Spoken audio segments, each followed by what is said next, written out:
ఈ సమాజంలో ఇప్పుడొక కొత్త ట్రెండ్ నడుస్తోంది.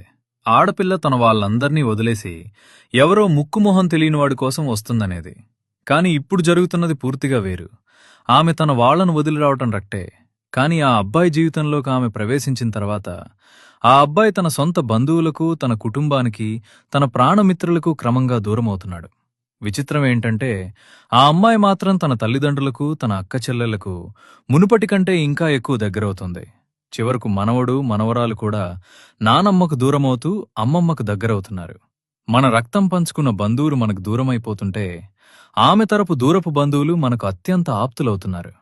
పరిస్థితి ఎలా తయారైందంటే అన్నకంటే బావమరిది ఎక్కువైపోతున్నాడు. జన్మనిచ్చిన నాన్నకంటే మామగారే గొప్పైపోతున్నారు.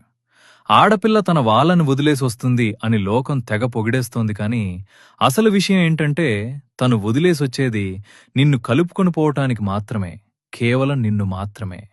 మన అన్న ఇంట్లో ఏదైనా ఫంక్షన్ ఉంటే మనం ఒక్కరమే వెళ్తాం. అదే బావమరిదింట్లో ఫంక్షన్ ఉందంటే చాలు, పెళ్ళాం, పిల్లలతో సహా కుటుంబమంతా సర్దుకుని వెళ్ళిపోతాం. ఎందుకంటే మనకు అన్నతో ఏదో ఒక గొడవ ఉంటుంది. అదే బావమరిదితో ఏ గొడవ ఉండదు.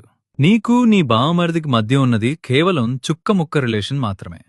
నీ అన్నను ఆస్తివాటా అడిగినట్టు నీ బావమరిదిని అదనపు కట్నం అడుగు. అప్పుడు తెలుస్తుంది నీ అన్న ఎలాంటివాడో, నీ బావమరిది ఎలాంటివాడో. చివరకు మన ఇంట్లోనే, మనవాళ్ల మధ్యలోనే మనల్ని పరాయివాడిగా చేసి వాళ్ల చుట్టాల్లో మనల్ని కలిపేస్తోంది ఈ వ్యవస్థ.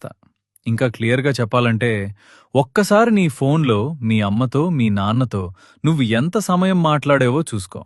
అలాగే ఆమె ఫోన్లో తన అమ్మ నాన్నలతో, తన కజిన్స్తో, తన బావమరదళ్లతో, తన పెద్దమ్మ, చిన్నమ్మ, చిన్నాన్నలతో, చివరకు వేలు విడిచిన మామలతో కూడా ఎన్ని గంటలు మాట్లాడిందో చూసుకో.